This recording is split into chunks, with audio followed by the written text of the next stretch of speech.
సింహాసనం టీవీకి స్వాగతం అండి. చంద్రబాబు తలుచుకుంటే చిటికలో పని, కానీ ఆయన తలుచుకుంటారా లేదా? విషయం ఏంటి అనుకుంటున్నారా? ఏం లేదండి, ఎన్టీఆర్కి భారతరత్న ఇవ్వాలి అని చెప్పేసి ఒక డిమాండ్ ఎప్పటి నుంచో ఉంది. నిజంగా అర్హత కూడా ఎన్టీఆర్ గారికి ఉంది. ఎందుకంటే యాజ్ ఏ యాక్టర్ కంటే చాలామంది యాక్టర్లు ఉన్నారు దేశంలో, అందరికి భారతరత్న ఇస్తారా అని అనుకోవచ్చు. బట్ ఏంటంటే ఎన్టీఆర్ ఎంత మహానటుడో రాజకీయాల్లో కూడా అంత సంచలనం సృష్టించారు. దశాబ్దాలుగా ఉన్న ఒక పార్టీని వితిన్ మంత్స్లో కూకటి వేళతో పిగిలించి పారేశారు. సో అలా ఆయన రాజకీయ సంచలనం సృష్టించారు. అలా చూసుకున్నా కూడా ఆయనకి అర్హత ఉంది.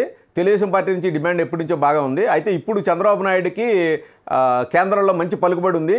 అంటే ఏపీ నుంచోమంటే నుంచోవాలి, కేంద్రం కూర్చోమంటే కూర్చోవాలి, అట్లాంటి పొజిషన్ ఇప్పుడు ఏపీ మీదే ఆధారపడింది కేంద్రం భవిష్యత్తు. సో ఇప్పుడు చంద్రబాబు నాయుడు నిజంగా చిత్తశుద్ధితో ట్రై చేస్తే చిటికలో పని ఎన్టీఆర్కి భారతరత్న అనేది. ఇప్పుడు చంద్రబాబు నాయుడు గారి చిత్తశుద్ధికి ఇది పరీక్ష. ఆయన ఈ భారతరత్న విషయంలో ఏం చేస్తారో చూడాలి.